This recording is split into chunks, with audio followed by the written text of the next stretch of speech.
Hey, what's up? It's that Weekend Warrior. Did you know that Green Day's Dookie record is 30 years old? Why are you so old?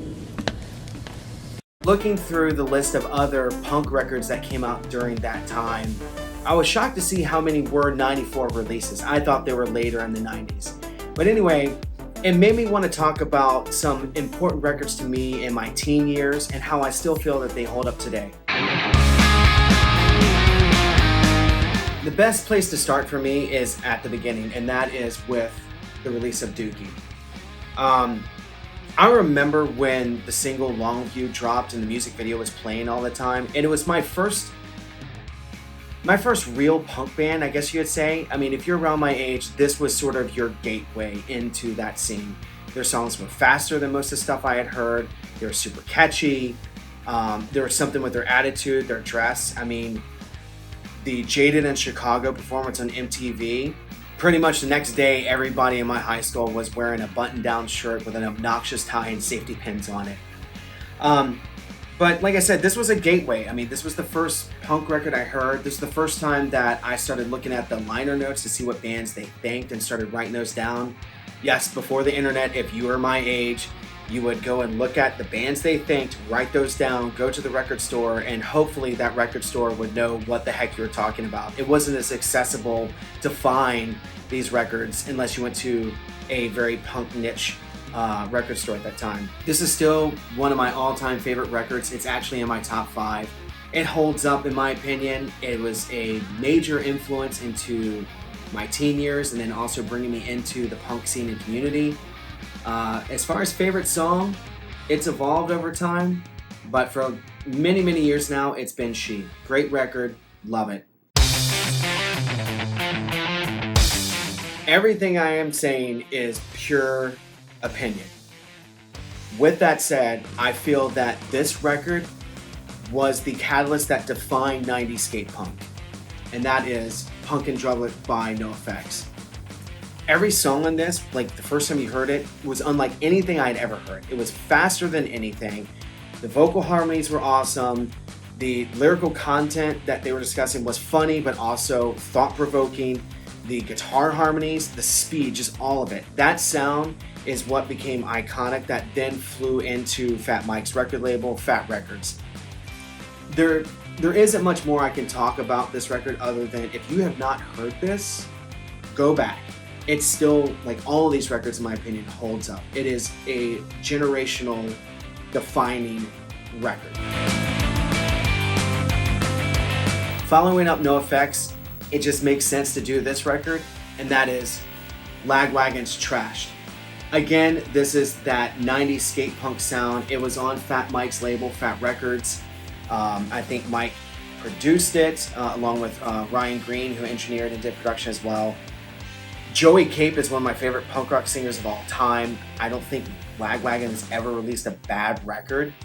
I didn't realize this was 30 years old because by the time I got into Lagwagon or even could find one of their CDs, it probably was like a year or two after this came out. But then it was every time I found anything or they knew they were releasing another record, I just went and picked it up. Again, every song, in my opinion, I'm very biased, is excellent. But if I had to narrow it down right now, I think Island of Shame, the opening track, is probably my favorite. But again, iconic record, fantastic songwriting. Not my favorite by Lagwagon, but definitely in the trio of what I think is their best in their catalog. Jawbreaker 24-Hour Revenge Therapy is one of my favorite records. I know that I say that quite often. It's like, this is one of my favorite records. But in truth, it is. This is my favorite thing that they have done. I think their entire catalog is great, but this is my favorite record by them.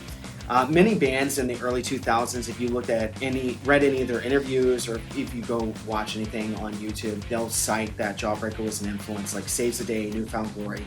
I think Get Up Kids, especially like the early Get Up Kids stuff, like I feel like is heavily influenced by Blake.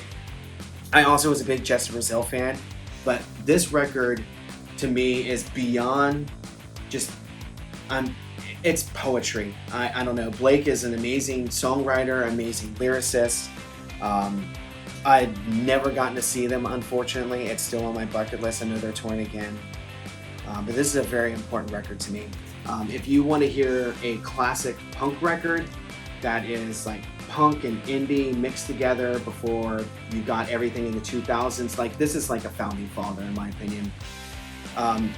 Every song is great. Again, I'm very biased. My favorite song from high school to today still is Ashtray Monument. As I said in the beginning, 94 was a big year in punk rock. There were a lot of records that came out. These were just four that, one, they're very important to me, and two, like I own them on vinyl. A couple others that I don't own on vinyl, but I do enjoy. It's just not my favorites by these bands are Dixie by Avail. I love Avail, but that's just not my favorite record by them. And number two is Let's Go by Rancid. But if you go and look online, there's a massive list of a bunch of records that came out. Also, when doing these types of videos and talking about music, unfortunately, because of copyright, I can't play their music. I think there's something with like, I can do 8 seconds or whatever. So in that regard, I am linking my favorite songs in the description. So if you go look there, it'll all be listed there, as well as I will be building a Spotify playlist that will be linked in the description as well. But thank you so much for joining me on 30 Years of Punk Rock.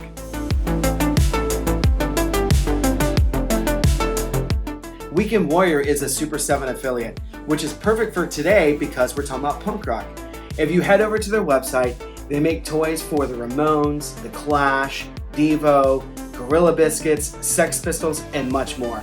Make sure to use the code Weekend Warrior at checkout. Thank you so much for watching. I really appreciate it. I would love to hear some of your favorite punk records. Doesn't have to be from 94. Leave those in the comments below. If you haven't yet, click that subscribe button as well as the bell to get notified when I drop new content. And until next time, remember, it's not hoarding if your stuff is cool.